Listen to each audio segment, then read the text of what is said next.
এক ঝলমলে সকালে সবুজ ঘাসের ওপর আধশোয়া হয়ে একটি মোটা বইয়ের পাতা উল্টাচ্ছিল পটু। তার চারপাশে ছড়িয়ে ছিটিয়ে ছিল বিজ্ঞানের নানা খেলনা, ভাঙা ঘড়ি, রঙিন তার, ছোট্ট একটি সৌর প্যানেল আর কিছু চুম্বক। পটুর বয়স মাত্র 7, কিন্তু তার ছোট্ট মস্তিষ্কটি যেন এক বিশাল ল্যাবরেটরি। সে সারাক্ষণ ভাবত, এই জিনিসটা কিভাবে কাজ করে, এটাকে আরও ভালো করা যাবে কি করে। স্কুলে বিজ্ঞানের প্রজেক্ট জমা দেওয়ার দিন ছিল গত সপ্তাহে।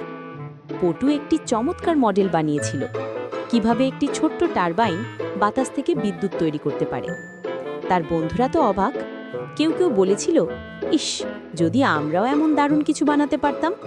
আবার কেউ বলেছিল, পটু, তুই তো সব কিছু এত সহজে বুঝিয়ে দিস, আমাদের স্যারও এত সহজে বোঝাতে পারেন না।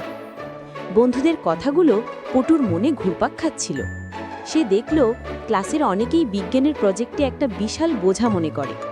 তাদের কাছে যন্ত্রপাতির নাম, কঠিন সূত্রগুলো যেন এলিয়ান ভাষার মতো।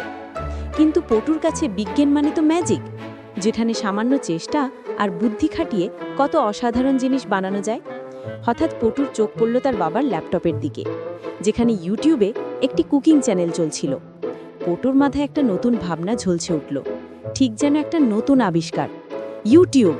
সে প্রায় চেঁচিয়ে উঠল, যদি আমি একটা চ্যানেল খুলি যেখানে আমি বিজ্ঞানের মজার মজার প্রজেক্টগুলো অ্যানিমেশন করে দেখাবো, তাহলে সবাই আরও সহজে বুঝতে পারবে।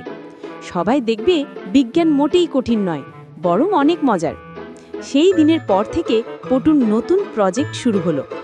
সে তার ডায়েরিতে আঁকা শুরু করলো কী ধরনের চরিত্র থাকবে, কিভাবে একটি ভাঙা খেলনা গাড়ি দিয়ে রিমোট কন্ট্রোল গাড়ি বানানো শেখানো যায়, কিভাবে একটি সহজ ব্যাটারি তৈরি করে ছোট লাইট জ্বালানো যায়। সে ভাবল, কার্টুন চরিত্রগুলো যদি প্রজেক্টগুলো তৈরি করে দেখায়, তাহলে ছোট বাচ্চারা আরও বেশি আগ্রহী হবে। তার নিজের মতো একটি চরিত্রও থাকবে, যার নাম হবে পটু, যে বিজ্ঞান ভালোবাসে এবং অন্যদেরও শেখাতে ভালোবাসে।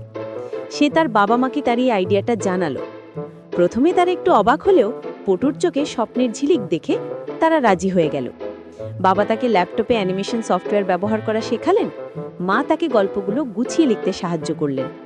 পটুর মনে এখন একটাই স্বপ্ন, তার পটু ইউটিউব চ্যানেল শুধু বিনোদন নয়, হবে বিজ্ঞান ও উদ্ভাবনের এক দারুণ স্কুল, যেখানে শিশুরা হাসতে হাসতে শিখবে আর নতুন কিছু তৈরি করার স্বপ্ন দেখবে।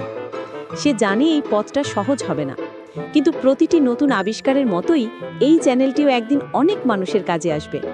আর এভাবেই শুরু হলো এক ছোট্ট মেয়ের বিশাল স্বপ্ন পূরণের পথে যাত্রা, যেখানে কার্টুন আর বিজ্ঞান হাত ধরাধরি করে হাঁটা শিখল।